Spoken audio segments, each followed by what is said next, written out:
ಮುಧೋಳದಲ್ಲಿ ಹೊತ್ತಿದ ಕಬ್ಬಿನ ಕಾಡ್ಗಿಚ್ಚು ತಣ್ಣಗಾಗಿದೆ. ರೈತರ ಹೋರಾಟಕ್ಕೆ ಮಣಿದ ಕಾರ್ಖಾನೆ ಮಾಲೀಕರು 3,300 ರೂಪಾಯಿ ಕೊಡೋದಕ್ಕೆ ನಿರ್ಧರಿಸಿದ್ದಾರೆ. ಆದರೆ ವಿಜಯಪುರದಲ್ಲಿ ಮಾತ್ರ ಆಕ್ರೋಶದ ಕಿಚ್ಚು ಜೋರಾಗ್ತಿದೆ.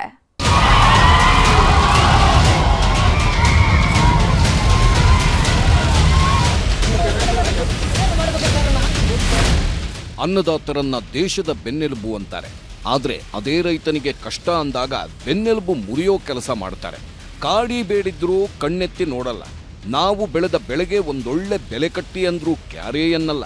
ಹೀಗಾಗಿಯೇ ನಿನ್ನೆ ಮುಧೋಳದಲ್ಲಿ ಜ್ವಾಲಾಮುಖಿ ಸ್ಫೋಟವಾಗಿದ್ದು, ಆಕ್ರೋಶದ ಜ್ವಾಲೆಗೆ ಕಬ್ಬಿನ ಟ್ರಾಲಿಗಳೇ ಹೊತ್ತಿ ಉರಿದಿತ್ತು. ಯಾವಾಗ ಅನ್ನದಾತರ ಆಕ್ರೋಶದ ಕಟ್ಟೆ ಒಡೀತೋ ಸಕ್ಕರೆ ಕಾರ್ಖಾನೆ ಮಾಲೀಕರು ಹಾಗೂ ಸರ್ಕಾರ ಎಚ್ಚೆತ್ತಿದೆ.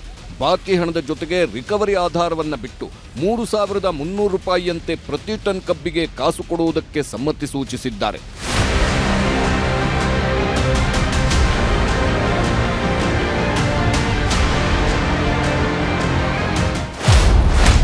ತಣ್ಣಗಾಯ್ತು ಮುಧೋಳದಲ್ಲಿ ಎದ್ದಿದ್ದ ಬೆಂಕಿ ಜ್ವಾಲೆ. ಬಾಕಿ ಬಿಲ್ ಜೊತೆಗೆ 3,300 ಕೊಡಲು ಒಪ್ಪಿಗೆ.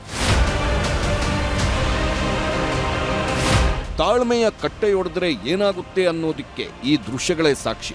ಸಮೀರ್ವಾಡಿಯ ಗೋದಾವರಿ ಕಾರ್ಖಾನೆಯಲ್ಲಿ ಬಿದ್ದಿದ್ದ ಬೆಂಕಿ ಸರ್ಕಾರದ ಪಾಲಿಗೂ ಕಾಡ್ಗಿಚ್ಚಾಗಿ ಪರಿಣಮಿಸಿತ್ತು. ಹೀಗಾಗಿ ಮುಧೋಳ, ಜಮಖಂಡಿ, ರಬಕವಿ-ಬನಹಟ್ಟಿ ತಾಲೂಕುಗಳಲ್ಲಿ ನಿಷೇಧಾಜ್ಞೆ ಜಾರಿ ಮಾಡಿದ್ರು. ಆದರೂ ಕೂಡ ಕಬ್ಬು ಬೆಳೆಗಾರರು ಹೋರಾಟ ಕೈಬಿಟ್ಟಿರಲಿಲ್ಲ. ಹೀಗಾಗಿಯೇ ಸಂಧಾನ ಸೂತ್ರ ಹೆಣೆದ ಸರ್ಕಾರ ಸಚಿವರನ್ನ ಮುಂದೆ ಬಿಟ್ಟಿತ್ತು. ಸಕ್ಕರೆ ಸಚಿವ ಶಿವಾನಂದ ಪಾಟೀಲ್, ಉಸ್ತುವಾರಿ ಸಚಿವ ತಿಮ್ಮಾಪುರ್ ರೈತರ ಜೊತೆ ಸಭೆ ಮಾಡಿ ಎಲ್ಲರ ಮನವೊಲಿಸಿದ್ದಾರೆ. 100 ಕೋಟಿ ಬಾಕಿ ಹಣದ ಜೊತೆಗೆ ರಿಕವರಿ ಆಧಾರ ಬಿಟ್ಟು ಪ್ರತಿ ಟನ್ ಕಬ್ಬಿಗೆ 3,300 ರೂಪಾಯಿ ಕೊಡಲು ಒಪ್ಪಿಗೆ ಸೂಚಿಸಿದ್ದಾರೆ. ನಿನ್ನೆ ಇವತ್ತು ಅವ್ರ ಜೊತೆ ಸಂಧಾನ ಮೂಲಕ ಮಾತುಕತೆ ಮಾಡಿ ಇವತ್ತು ರೈತ ಹೋರಾಟಗಾರರು ಹಾಗೂ ಕಾರ್ಖಾನೆ ಮಾಲೀಕರನ್ನು ಕರೆದು ಇವತ್ತು ಸುಖಾಂತ್ಯ ಆಗಿದೆ. ಅವರಿಗೆ ನನ್ನ ವಿಶೇಷವಾದ ಅಭಿನಂದನೆ.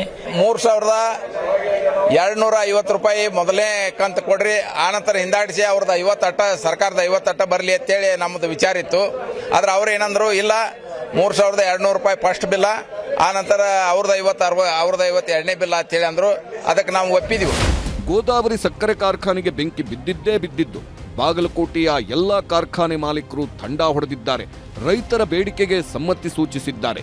ಈ ಬಗ್ಗೆ ಪ್ರತಿಕ್ರಿಯಿಸಿದ ಗೋದಾವರಿ ಸಕ್ಕರೆ ಕಾರ್ಖಾನೆಯ ಎಕ್ಸಿಕ್ಯೂಟಿವ್ ಡೈರೆಕ್ಟರ್ ಬಾಲಚಂದ್ರ ಭಕ್ಷಿ, ಸಿಎಂ ಸಿದ್ದರಾಮಯ್ಯರ ಮಾತಿನಂತೆ ಬೆಲೆ ನಿಗದಿ ಮಾಡಿದ್ದೇವೆ, ನಿನ್ನೆ ಅದ್ಯಾಕೆ ಹೀಗಾಯ್ತೋ ಗೊತ್ತಿಲ್ಲ ಎಂದಿದ್ದಾರೆ. ರೈತರು ಇಷ್ಟು ಕೇಳಿಕತ್ತರು, ನೀವು ಮಾಡ್ರಿ, ಆಲ್ರೆಡಿ ನಮಗೆ ಸಾಕಷ್ಟು ತೊಂದರೆ ಅದ, ಬಟ್ ಅಂದರೂ ಮಾಡ್ರಿ ಅಂತ ಕೂಡಿಸಿ ಅದು ಮಾಡಿಕೊಂಡು ಎಲ್ಲರೂ ರೈತ ಬಂದವರು ಒಪ್ಪಿಸಿ ನಾವು ಕಾರ್ಖಾನೆ ನಿನ್ನೆ ಹಿಡಿದು ಪ್ರಾರಂಭ ಮಾಡಬೇಕು. ಇನ್ನು ಕಬ್ಬಿನ ಟ್ರಾಲಿಗೆ ಬೆಂಕಿ ಹಚ್ಚಿದವರ ವಿರುದ್ಧ ಪೊಲೀಸರು ತನಿಖೆ ಶುರು ಮಾಡಿದ್ದಾರೆ. ಈ ಬಗ್ಗೆ ಪ್ರತಿಕ್ರಿಯಿಸಿದ ರೈತ ಮುಖಂಡ ಚೂನಪ್ಪ ಪೂಜಾರಿ, ರೈತರ್ಯಾರು ಬೆಂಕಿ ಹಚ್ಚಿಲ್ಲ, ಇದು ಮೇಲ್ನೋಟಕ್ಕೆ ಪ್ರೀ ಪ್ಲಾನ್ ನಂತೆ ಕಾಣುತ್ತಿದೆ ಅಂದ್ರು. ಇದೇ ವಿಷಯವಾಗಿ ಮಾತಾಡಿದ ಸಿಎಂ, ಕಬ್ಬು ಹೋರಾಟದ ಹಿಂದೆ ರಾಜಕೀಯ ಪ್ರಚೋದನೆ ಇತ್ತು ಅಂತ ಕಿಡಿಕಾರಿದ್ದಾರೆ. ಯಾರು ಕಬ್ಬು ಸುಟ್ಟಾಕಿದ್ದಾರೆ, ಟ್ರ್ಯಾಕ್ಟರ್ಗಳನ್ನು ಸುಟ್ಟಾಕಿದ್ದಾರೆ, ಟ್ರಾಲಿಗಳನ್ನು ಸುಟ್ಟಾಕಿದ್ದಾರೆ ಅಂತ ಹೇಳಿ ವಿಚಾರಣೆ ಮಾಡಿಸೋಣ.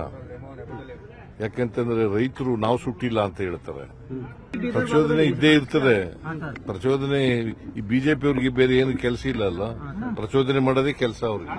ತಾಳ್ಮೆ ಇರಲಿಲ್ಲ ಅಂತಂದ್ರೆ ಅನಾಹುತ ಯಾರು ಹಾಳಾಗ್ತಾರ.